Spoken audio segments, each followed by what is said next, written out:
Utopía 25 de julio de 1918, A.S.G. 280 a 287. Las constituciones políticas están en necesaria dependencia respecto de la estructura económica, de las formas de producción y cambio.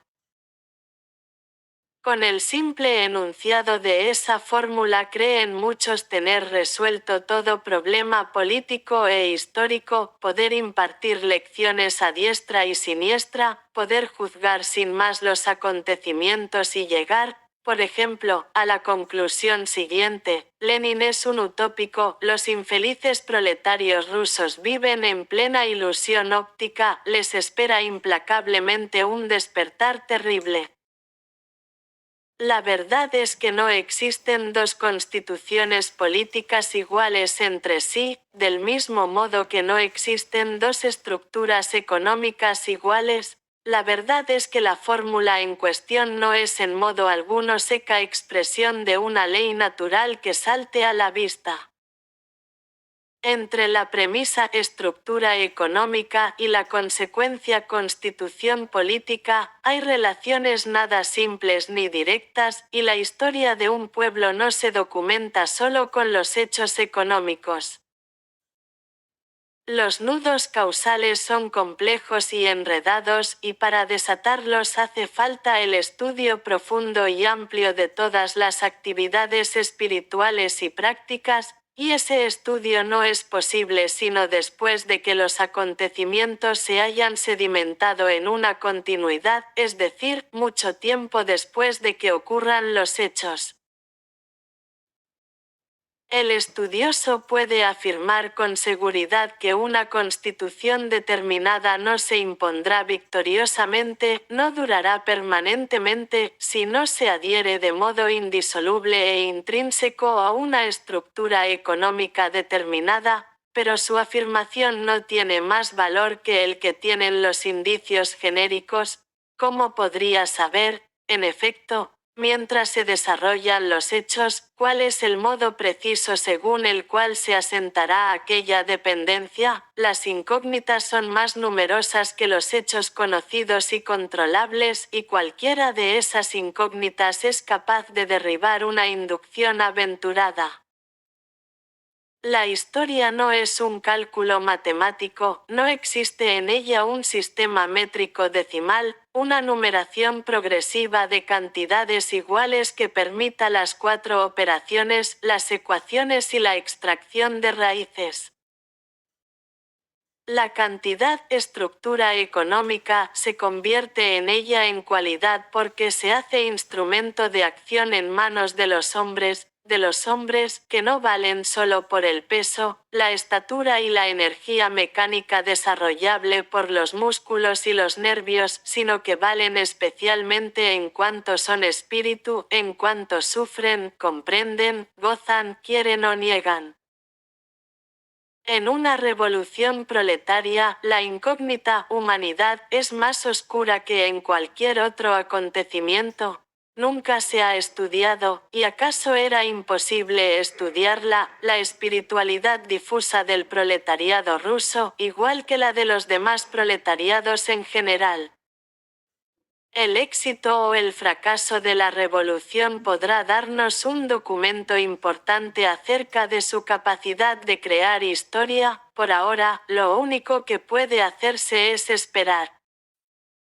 El que no espera, sino que quiere formular enseguida un juicio definitivo, se propone otros fines políticos actuales, fines que conseguir entre los hombres a los cuales se dirige su propaganda. Afirmar que Lenin es un utopista no es un hecho de cultura, no es un juicio histórico, es un acto político actual. Afirmar tan secamente que las constituciones políticas, etc., no son un hecho de doctrina, es el intento de suscitar una mentalidad determinada para que la acción se oriente de un modo determinado y no de otro. Ningún acto deja de tener resultados en la vida, y el creer en una teoría, y no en otra, tiene en la acción reflejos particulares. También el error deja huellas, porque, divulgado y aceptado, puede retrasar, no impedir, la consecución de un fin. Y eso prueba que lo que determina directamente la acción política no es la estructura económica, sino la interpretación que se dé de esta y de las llamadas leyes que rigen su desarrollo. Esas leyes no tienen nada en común con las leyes naturales, aunque tampoco las leyes naturales son datos de hecho objetivos, sino solo construcciones del pensamiento, esquemas útiles prácticamente por comodidad de estudio y de enseñanza. Los acontecimientos no dependen del arbitrio de un individuo, ni tampoco del de un grupo, aunque sea numeroso, dependen de las voluntades de muchos, las cuales se manifiestan por el hecho de hacer o no hacer ciertas cosas y por las actitudes espirituales correspondientes, y dependen de la consciencia que tenga una minoría de esa voluntad y de la capacidad de orientarlas más o menos hacia una finalidad común tras haberlas encuadrado en los poderes del Estado. ¿Por qué la mayoría de los individuos realiza solo determinados actos? Porque los individuos no tienen más objetivo social que la conservación de su propia integridad fisiológica y moral. Por eso se adaptan a las circunstancias, repiten mecánicamente algunos gestos que, por experiencia propia o por la educación recibida, resultado de la experiencia ajena, han resultado adecuados para conseguir el fin deseado, poder vivir. Este parecido de los actos de la mayoría produce también una analogía de efectos, da a la actividad económica cierta estructura, así nace el concepto de ley. Solo la persecución de una finalidad superior corroe esa adaptación al ambiente, si el objetivo humano no es ya el puro vivir, sino un vivir cualificado, se realizan esfuerzos mayores y, según la difusión de ese objetivo humano superior, se consigue transformar el ambiente, se instauran jerarquías nuevas, distintas de las existentes para regular las relaciones entre los individuos y el Estado, tendentes a ponerse permanentemente en el lugar de esas para realizar ampliamente el fin humano superior. El que entienda esas pseudoleyes como algo absoluto, ajeno a las voluntades singulares, y no como una adaptación psicológica al ambiente, debida a la debilidad de los individuos, a su falta de organización y, por tanto, a la incertidumbre acerca del futuro, no podrá imaginar que la psicología sea capaz de cambio y que la debilidad pueda transformarse en fuerza. Y, sin embargo, eso es lo que ocurre, y entonces se quiebra la ley, la pseudoley, los individuos salen de su soledad y se asocian. Pero ¿cómo procede ese proceso asociativo? Tampoco es posible entenderlo corrientemente, sino según el inadecuado esquema de la ley absoluta, de la normalidad, y entonces, cuando, por lentitud del ingenio o a causa del prejuicio, la ley no salta enseguida a la vista, se juzga y decreta, utopistas, utopistas. Lenin es, pues, un utopista. El proletariado ruso, desde el día de la revolución bolchevique hasta hoy, vive en plena utopía, y hay un despertar terrible que le espera inexorablemente. Si se aplican a la historia rusa los esquemas abstractos, genéricos, constituidos para poder interpretar los momentos del desarrollo normal de la actividad económica y política del mundo occidental, la ilación tiene que ser por fuerza la descrita. Pero todo fenómeno histórico es individuo, el desarrollo se rige por el ritmo de la libertad. La investigación no debe serlo de la necesidad genérica, sino de la necesidad particular. El proceso de causación debe estudiarse de un modo intrínseco a los acontecimientos rusos, no desde un punto de vista genérico y abstracto. Indudablemente hay en los acontecimientos de Rusia una relación de necesidad y de necesidad capitalista. La guerra ha sido la condición económica, el sistema de vida práctica que ha determinado el nuevo Estado, que ha dado necesariamente sustancia a la dictadura del proletariado. La guerra que la atrasada Rusia ha tenido que realizar en las mismas formas que los estados capitalistas más adelantados. En la Rusia patriarcal no podían producirse esas concentraciones de individuos que se producen en un país industrializado y que son la condición de que los proletarios se conozcan entre ellos, se organicen y tomen conciencia de su propia fuerza de clase que puede orientarse a la consecución de un objetivo humano universal. Un país de agricultura intensiva 12 aísla a los individuos, hace imposible una conciencia uniforme y difusa, imposibilita las unidades sociales proletarias, la conciencia concreta de clase que da la medida de las propias fuerzas y la voluntad de instaurar un régimen permanentemente legitimado por esa fuerza.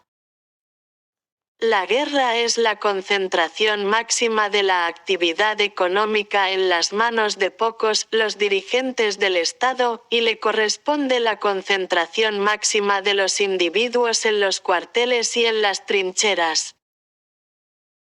Rusia en guerra era realmente el país de utopía, con unos hombres de la época de las invasiones bárbaras. El Estado ha creído que iba a poder llevar a cabo una guerra de técnica, de organización, de resistencia espiritual, actividad solo posible para una humanidad cohesionada cerebral y físicamente por el taller y la máquina.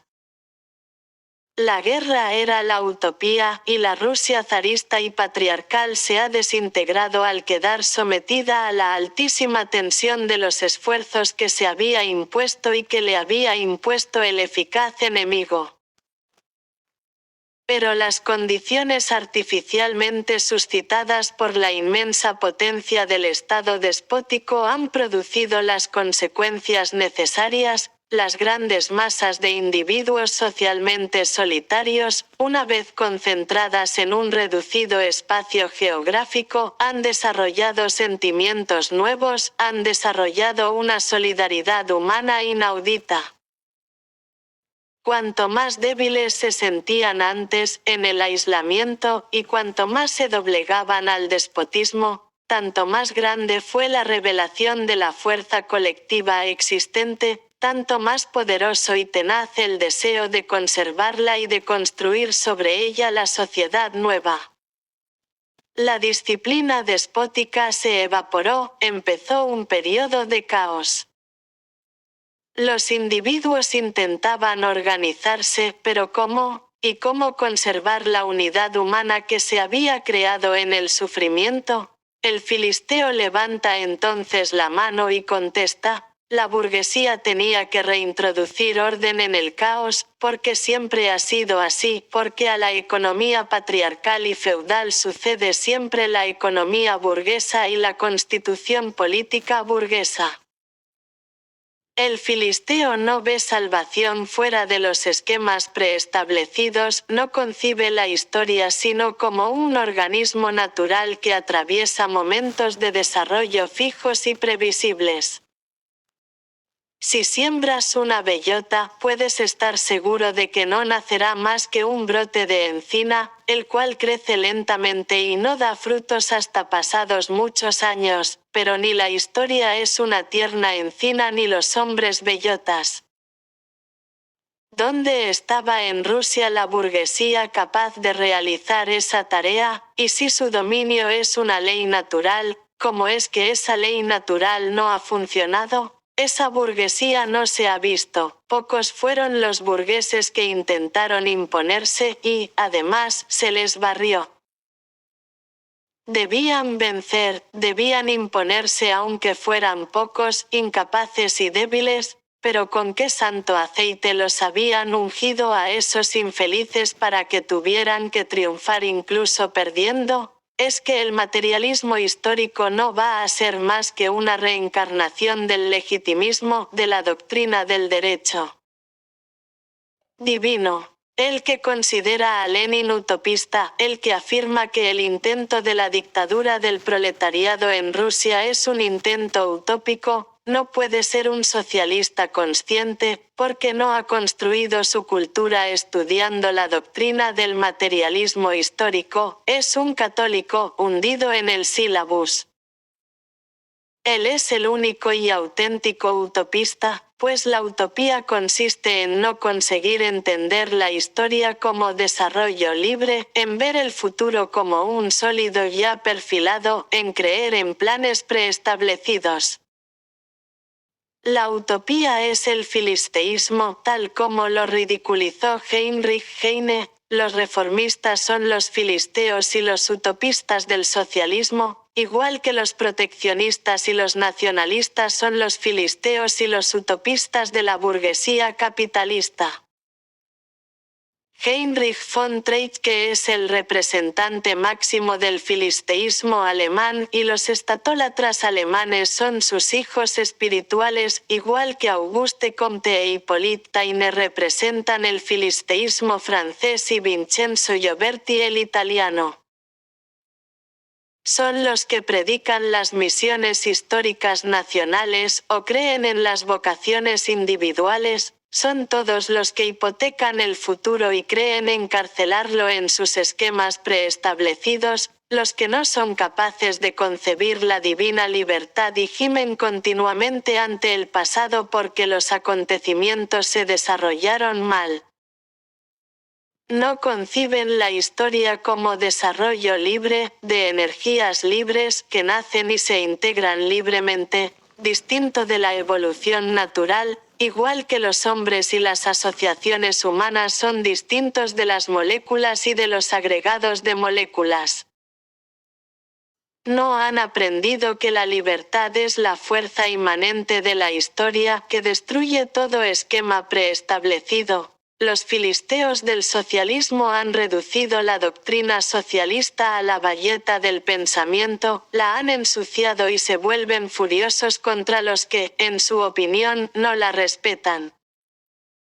En Rusia, la libre afirmación de las energías individuales y asociadas ha aplastado los obstáculos de las palabras y los planes preestablecidos. La burguesía ha intentado imponer su dominio y ha fracasado. El proletariado ha asumido la dirección de la vida política y económica y realiza su orden, no el socialismo, porque el socialismo no se impone con un fiat mágico. El socialismo es un desarrollo, una evolución de momentos sociales cada vez más ricos en valores colectivos. El proletariado realiza su orden constituyendo instituciones políticas que garanticen la libertad de ese desarrollo, que aseguren la permanencia de su poder. La dictadura es la institución fundamental que garantiza la libertad que impide los golpes de mano de las minorías facciosas. Es garantía de libertad porque no es un método que haya que perpetuar, sino que permite crear y consolidar los organismos permanentes en los cuales se disolverá la dictadura después de haber cumplido su misión. Después de la revolución, Rusia seguía sin ser libre, porque no existían garantías de la libertad, porque la libertad no se había organizado todavía. El problema consistía en suscitar una jerarquía, pero abierta, que no pudiera cristalizar en un orden de casta y de clase. De la masa y el número había que pasar al uno, de tal modo que existiera una unidad social, que la autoridad fuera solo autoridad espiritual. Los núcleos vivos de esa jerarquía son los soviets y los partidos populares. Los soviets son la organización primordial que hay que integrar y desarrollar, y los bolcheviques se convierten en partido de gobierno porque sostienen que los poderes del Estado tienen que depender de los soviets y ser controlados por ellos. El caos ruso se reorganiza alrededor de esos elementos de orden, empieza el orden nuevo. 13. Se constituye una jerarquía, de la masa desorganizada y en sufrimiento se pasa a los obreros y a los campesinos organizados, a los soviets, al partido bolchevique y a un hombre, Lenin. Esa es la gradación jerárquica del prestigio y de la confianza que se ha formado espontáneamente y se mantiene por elección libre. ¿Dónde está la utopía de esa espontaneidad? Utopía es la autoridad, no la espontaneidad, y es utopía en cuanto se convierte en carrerismo, en cuanto que se transforma en casta y cree ser eterna. La libertad no es utopía, porque es aspiración primordial, porque toda la historia de los hombres es lucha y trabajo por suscitar instituciones sociales que garanticen el máximo de libertad. Una vez formada, esa jerarquía desarrolla su lógica propia. Los soviets y el partido bolchevique no son organismos cerrados, se integran continuamente. He ahí el dominio de la libertad, he ahí las garantías de la libertad, no son castas, son organismos en desarrollo constante. Representan la progresión de la consciencia, representan la organizabilidad de la sociedad rusa. Todos los trabajadores pueden formar parte de los soviets, todos los trabajadores pueden influir para modificarlos y conseguir que sean más expresivos de sus voluntades y de sus deseos. La vida política rusa se orienta de tal modo que tiende a coincidir con la vida moral, con el espíritu universal de la humanidad rusa. Se produce un intercambio continuo entre esas fases jerárquicas, un individuo sin formar se afina en la discusión para la elección de su representante en el soviet, y él mismo puede ser ese representante. Él controla esos organismos porque siempre los tiene a la vista, junto a él en un mismo territorio. Así cobra sentido de la responsabilidad social, se convierte en ciudadano activo en la decisión de los destinos de su país, y el poder y la consciencia se extienden por medio de esa jerarquía desde el individuo hasta la muchedumbre y la sociedad es como nunca se presentó en la historia. Tal es el ímpetu vital 14 de la nueva historia rusa. ¿Qué hay en ello de utópico? ¿Dónde está el plan preestablecido cuya realización se hubiera decidido incluso contra las condiciones de la economía y de la política? La revolución rusa representa el dominio de la libertad. La organización se funda por espontaneidad, no por el arbitrio de un héroe que se impusiera por la violencia. Es una elevación humana continua y sistemática que sigue una jerarquía, la cual crea en cada caso los organismos necesarios para la nueva vida social. Pero entonces no es el socialismo, no es el socialismo en el groserísimo sentido que dan a la palabra los filisteos constructores de proyectos mastodónticos. 15. Es la sociedad humana que se desarrolla bajo el control del proletariado. Cuando éste se haya organizado en su mayoría, la vida social será más rica en contenido socialista que ahora, y el proceso de socialización irá intensificándose y perfeccionándose constantemente. Porque el socialismo no se instaura en fecha fija, sino que es un cambio continuo, un desarrollo infinito en régimen de libertad organizada y controlada por la mayoría de los ciudadanos, es decir, por el proletariado. La